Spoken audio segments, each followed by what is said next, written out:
নমস্কার বন্ধুরা, আমি শেফ অমিত। আজকে নতুন একটা ভিডিও নিয়ে হাজির হয়ে গেলাম আপনাদের সামনে। আজকের রেসিপিটা হলো ডাল মাখানি। দেখে নেওয়া যাক কীভাবে বানাতে হয়।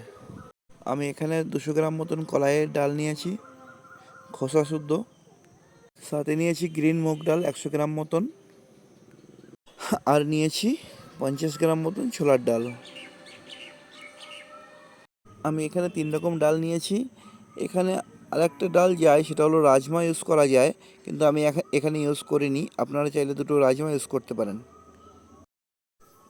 এটাকে ভালো করে জল দিয়ে দুহাত দিয়ে ঘষে ঘষে ধুয়ে নেব।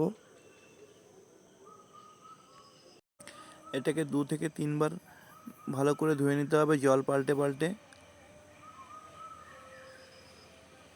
এটাকে জল দিয়ে পুরো 1 রাত ভিজিয়ে রাখবেন। যেদিন বানাবেন তার আগের দিন ভিজিয়ে রাখবেন। আমি ভিজিয়ে রেখেছিলাম, আমারটা সুন্দর হয়ে গেছে। এবারে এটাকে প্রেসার কুকারে দিয়ে সিটি মেরে নেব। পুরো ডালটাকে ঢেলে পরিমাণ মতন জল দিয়ে একটু লবণ দিয়ে সেদ্ধ করতে বসিয়ে দেবো। 4টে সিটি মারলে সুন্দরভাবে সেদ্ধ হয়ে যাবে। আমার 4টে সিটি মারা হয়ে গেছে। এবার দেখে নেব ডালটা সেদ্ধ হয়েছে কিনা। আমি দেখে বুঝতে পারছি যে খুব সুন্দর সেদ্ধ হয়ে গেছে ডালটা।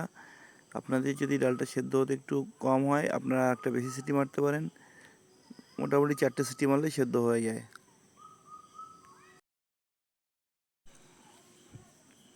কড়াইতে একটু তেল দিয়ে ভালো করে গরম করব। কড়াইটা গরম করে নিয়ে ওর মধ্যে একটুখানি বাটার দিয়ে দেবো। বাটার আর তেলটা ভালো করে মিক্স হলে পরে ওর মধ্যে কিছু আস্ত গরম মশলা দিয়ে দেবো। গরম মশলাতে আমি এখানে ব্যবহার করেছি 2টো তেজপাতা, 2টো এলাচি আর একটুখানি দারচিনি। আমি গরম তেলের উপর দিয়ে দেবো একটু কস্তুরি মেথি।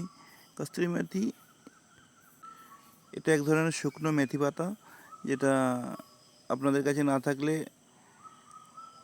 মার্কেট থেকে নিয়ে নেবেন। এটা খুব সুন্দর ফ্লেভার দেয়। এবার দিয়ে দেবো বড় 1 চামচ আদা রসুন বাটা। এটা দিয়ে একটু তেলের উপর নাড়তে থাকবো, একটু পাকিয়ে নেব। আদা রসুন বাটা তেলে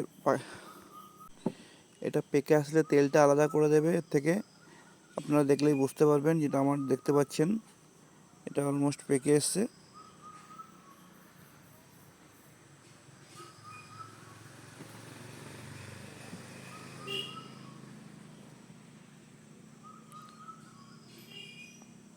আমি এর মধ্যে কিছু ইউজ করব লাল কাশ্মীরি চিলি পাউডার, বড় 1 চামচ। এটা দিয়ে ভালো করে একটু ভুনে নেব, যাতে আমার কালারটাও ভালো হয়। আমরা ন্যাচারাল কিছু ইউজ করতে পারি, আমরা আর্টিফিশিয়াল কালার ইউজ করব না। এটা মোটামুটি রেডি হয়ে এসছে। আমি 2টো বড় সাইজের টমেটো নিয়েছি, মিক্সিতে পেস্ট করে ওটাকে এর সাথে মিশিয়ে দেবো। এটাকে ঢালার পরে 2-3 মিনিট ভালো করে কুক করে নিতে হবে। এটা বানানোর সময় একটু খেয়াল রাখবেন যেন গ্যাসটা একটু স্লো থাকে, কিংবা ইন্ডাকশান হলে হিটটা একটু কম থাকে। আস্তে আস্তে স্লো গ্যাসে পাকাবেন। যেমনটা আমি এখানে দেখাচ্ছি তেমন একটু চেষ্টা করবেন। এখানে মশলাটা রেডি হয়ে এসছে। টমেটোর মধ্যে যে জলটা ছিল সেটা শুকিয়ে এসছে। এখন আমার কাছে যে সেদ্ধ করা ডালগুলো ছিল সেটাকে ঢেলে দেবো, দিয়ে ভালো করে মিশিয়ে নেব। এখানে একটা কাজ করতে হবে, একটু জল বেশি করে দিতে হবে এর মধ্যে।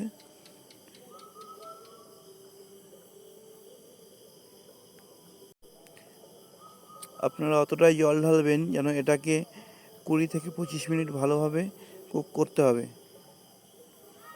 5 মিনিট রান্নাটা হয়ে এসছে। এর মধ্যে এবার মেশাবো কিছু ফ্রেশ ক্রিম। আমি এখানে দুধ আর ফ্রেশ ক্রিম মিশিয়ে নিয়েছি, আপনারা মিশিয়ে নেবেন। আমি এখানে 100 গ্রাম মতন ক্রিম দিয়েছি, আপনারা নিতে পারেন, কম বেশি হলে অসুবিধা নেই। আমি এবার দিয়ে দেবো 2 চামচ বাটার। এখানে আমুলের ফ্রেশ বাটার ইউজ করেছি, আপনারা হোয়াইট বাটার, আমুল বাটার যে কোনো কিছু ইউজ করতে পারেন। এটাকে 20 থেকে 25 মিনিট রান্না করতে হবে। স্লো গ্যাসে আস্তে আস্তে নাড়াতে থাকতে হবে, না হলে এটা নিচে লেগে যেতে পারে। আমি এখানে একটু নুন দিয়ে দিলাম। আমি বাড়িতে ধনে আর জিরে একসাথে গুঁড়ো করে নিয়েছি, 1 চামচ ধনে জিরের গুঁড়ো দিয়ে দেবো। প্রথমে কিছু কস্তুরি মেথিকে আমি গরম করে রেখেছি, সেটাকে হাতের মধ্যে নিয়ে একটু গুঁড়ো করে দিয়ে দেবো এইভাবে।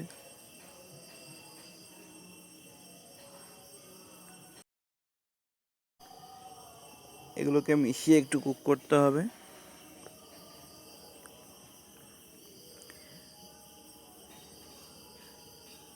ভালো করে নাড়িয়ে চাড়িয়ে মিশিয়ে নেব। তারপরে এর মধ্যে কিছুটা চিনি অ্যাড করব আমি। খাবারটা খুব একটা ঝাল হয় না, এই জন্য আমি 1.5 চামচ চিনি অ্যাড করেছি, ছোটো চা চামচের। একটু গরম মশলা দিয়ে দেবো। আর দেখতে পাচ্ছেন আপনারা এই ডালটা গাঢ় হয়ে এসছে ফোটাতে ফোটাতে, অনেকক্ষণ ধরে আমি ফোটাচ্ছি, এই জন্য এরকম গাঢ় হয়ে আসলে পরে নামিয়ে নিতে হবে। এটাকে সুন্দর একটা গার্নিশ করে দেবো, প্রেজেন্টেশন করব। আপনাদের যদি ভালো লাগে আমার এই ভিডিওটা, প্লিজ ভিডিওটাকে লাইক করবেন। আর প্রত্যেক দিন নতুন নতুন রেসিপি দেখার জন্য আমার সঙ্গে থাকবেন, চ্যানেলটাকে সাবস্ক্রাইব করবেন। আমার সম্পূর্ণ ভিডিও দেখার জন্য আপনাদের অনেক ধন্যবাদ।